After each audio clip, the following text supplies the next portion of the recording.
Hello everyone, मी सानिका कुंभारे. ठळक वार्तामध्ये आपले स्वागत आहे.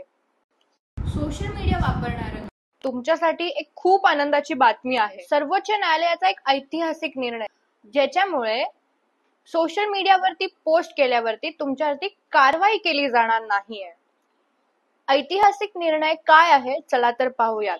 IT सेक्शन 66A च्या नुसार तुम्ही कोणत्याही प्रकारची सोशल मीडियावर माहिती पुरवल्यावर त्याच्यावरती कारवाई केली जाऊ शकत होती. आता ह्याचा नेमका अर्थ काय आहे, चला तर तुम्हाला सांगते.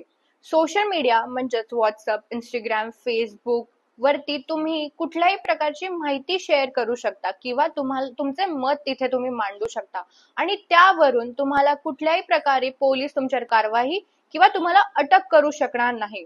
त्यामुळेच हा जो निर्णय आहे तो आपलं स्वातंत्र्य अबाधित ठेवणारा हा एक निर्णय आहे. परंतु सर्वोच्च न्यायालयाच्या ह्या निर्णयामुळे सोशल मीडिया वापरणाऱ्या सगळ्या लोकांमध्ये एक दिलासा झाला आहे. आता तुम्हाला नेमका प्रश्न पडला असेल की आधी हे प्रकरण काय होतं आणि आता ह्याच्यात नक्की काय बदल झाला आहे. चला तर मी तुम्हाला सांगते. आधी हे असं होतं की जर आपण कुठल्याही प्रकारची पोस्ट केली तर त्याच्यावरती आणि जर ती कोणालाही चुकीची वाटली तर आपल्याला पोलीस त्याच्यावरती कारवाई करून अटक करू शकत होते. आता नेमका बदल असा झाला आहे की सर्वोच्च न्यायालयाचं असं म्हणणं आहे की हा जो सेक्शन 66A आहे हा आपल्या स्वातंत्र्यावरती घाळा घालतोय. म्हणून आता मोकळेपणाने कोणीही सोशल मीडियावरती त्यांचे मत मांडू शकतात. आता या गोष्टीचा नेमका आपल्याला फायदा कसा होणार आहे ते मी तुम्हाला सांगते. आपले अभिव्यक्ती स्वातंत्र्य अजून मजबूत होणार आहे. आपण सोशल मीडियावरती भीतीशिवाय आपले मत मांडू शकतो.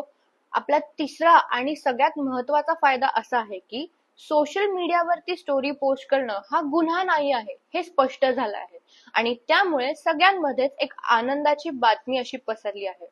एकंदरीत ह्या निर्णयाचा सारांश असा आहे की लोकशाहीवरती हे उचललेलं एक महत्वाचं पाऊल आहे. तुम्ही सोशल मीडियावरती आता तुमचे मत भीतीशिवाय मांडू शकता. सोशल मीडिया युजर्स, आता तुम्हाला काय वाटतं, ह्याच्यावरचे तुमचे काय काय सजेशन्स आहे हे आम्हाला कमेंट करून सांगा. पुढे असेच छान छान व्हिडिओ बघण्यासाठी करा लाईक, शेअर आणि सबस्क्राईब. तर पाहत राहा ठळक वार्ता.